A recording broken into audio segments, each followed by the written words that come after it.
अस्सलामुअलैकुम। मेरा नाम है मोहम्मद शादाब और आज की इस वीडियो में मैं आपको बताऊंगा कि किस तरह से आप जादू और सिफली का इलाज कर सकते हैं। अगर सिफली के ज़रिए आपके ऊपर कोई जिन्नात मुसल्लत कर दिया गया है या कोई और अरवा आपको परेशान करता है या और कोई आपको परेशानी है, किसी भी तरह का जादू आपके ऊपर किया हुआ है, उसको आप किस तरह से हटा सकते हैं, किस तरह से आप उसका इलाज कर सकते हैं। आज की इस वीडियो में मैं पूरा इलाज इसका बताऊँगा जादू का। आपने करना ये है कि ये जो आपको तावीज़ दिख रहा है, ये आपने 22 तावीज़ बनाने हैं। किसी भी अच्छी साथ में आप ये 22 तावीज़ बना लें और आपने ये बखूर बनाना है। जो बखूर यहाँ पर, जो सामान आपको यहाँ पर लिखा हुआ दिख रहा है, ये आपने सामान लेना है और इसको बारीक कूटना है। ये आपने बारीक कूट कर बखूर बनाना है। ये इस तावीज़ का बखूर है। इंशाल्लाह किसी भी तरह का जादू हो वो सब ख़त्म हो जाएगा, या कोई जिन्नात आपको परेशान करता हो, वो चाहे जादू के ज़रिए से मुसल्लत किया गया हो, इंशाल्लाह वो भी ख़त्म हो जाएगा। आप देख लें, आपने लेना है 50 ग्राम लौंग, 50 ग्राम अजवैन, 50 ग्राम लोबान, 50 ग्राम हरमल, 20 ग्राम कपूर, 10 ग्राम मस्तगी, 4 जायफल। ये 7 चीज़ें आपने लेनी है और इनको बारीक कूट लेना है।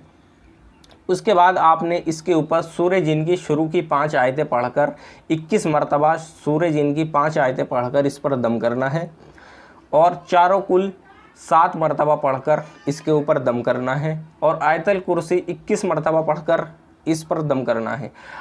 जब आप ये तीनों चीज़ें पढ़कर इस पर दम कर देंगे तो ये आपका बखूर बनकर तैयार हो जाएगा।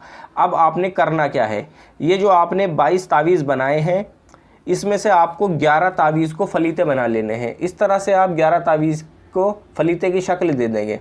उसके बाद आपने जो मरीज़ है, उस मरीज़ के सामने मगरिब की नमाज के बाद आपने इसे रोशन करना है।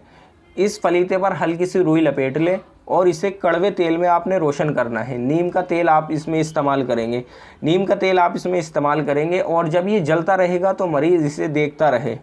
हो सकता है जब ये जले तो मरीज़ के सर में दर्द हो, बहुत तेज़ दर्द हो, या उसके बदन में कपकपाहट होने लगे, या हाथों पैरों में वज़न सा लगने लगे, या और भी कोई कैफ़ियत उसके ऊपर हो सकती है। जादू बहुत तरह का होता है, तो कोई और कैफ़ियत उसके शरीर में हो सकती है। तो आप घबराएं ना, जब तक ये फलीदा जलेगा तब तक ही वो कैफ़ियत रहेगी। उसके बाद आपने करना क्या है, जब ये फलीदा जल के ख़त्म हो जाएगा उसके 10 मिनट बाद आपने इस बखूर का इस्तेमाल करना है। अब आप देखें इस बखूर का आप किस तरह से इस्तेमाल करेंगे, इसका तरीका देख लें। आपने एक प्लेट में कोयले सुलगाने हैं। कोयले सुलगाने के बाद आपने करना ये है कि जो आपके पास 11 तावीज़ बचे हुए हैं, उसमें से एक तावीज़ लेना है और मरीज़ के ऊपर 7 बार मलना है। एक तावीज़ को मरीज़ के ऊपर 7 बार मलना है। आप सही से उसके शरीर पर 7 बार मलें। उसके बाद उस तावीज़ पर नीम का तेल लगा दें। नीम का तेल लगाने के बाद आपने करना क्या है कि उन कोयलों पर 1 चम्मच ये बखूर डालना है और वो तावीज़ उन कोयलों पर डालना है। तो जो भी उसका धुआं निकलेगा आपने वो मरीज़ को लगाना है। जो भी उसका धुआं निकले वो मरीज़ को लगाएं। इंशाल्लाह इस तरह से आप 11 दिन इसका इस्तेमाल करें, आपको जादू से शिफा मिल जाएगी। और अगर 11 दिन में आपका इलाज ख़त्म नहीं होता, आपको परेशानी रहती है 11 दिन के बाद भी, तो आप 11 दिन और इसका इस्तेमाल करें। फिर से आप 22 तावीज़ बना लें किसी भी अच्छी साथ में, और 11 तावीज़ों को आप फलीते की शक्ल दे दें और 11 तावीज़ आप इसी तरह से इस बखूर के साथ इस्तेमाल करें। इंशाल्लाह किसी भी तरह का जादू हो वो जादू ख़त्म हो जाएगा।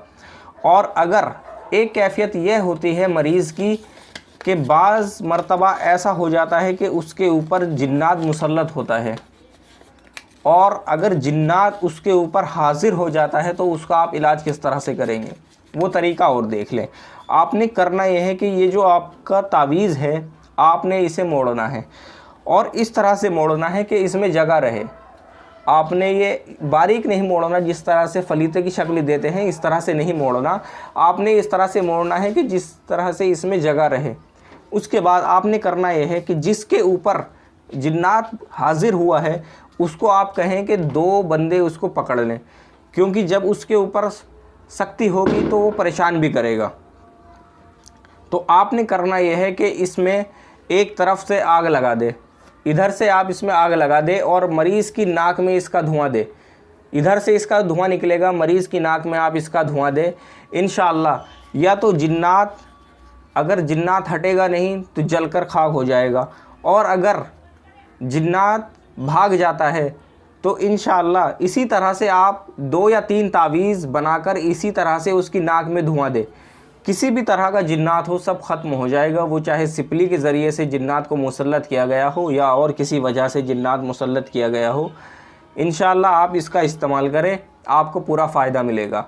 आज की वीडियो में इतना ही। अगर आपका और कोई सवाल हो या और किसी इलाज के बारे में अगर आप मुझसे मालूम करना चाहते हो तो मेरे व्हाट्सअप नंबर पर मुझसे रब्ता करें या मुझे कॉल करें। आज की वीडियो में इतना ही। अस्सलाम वालेकुम।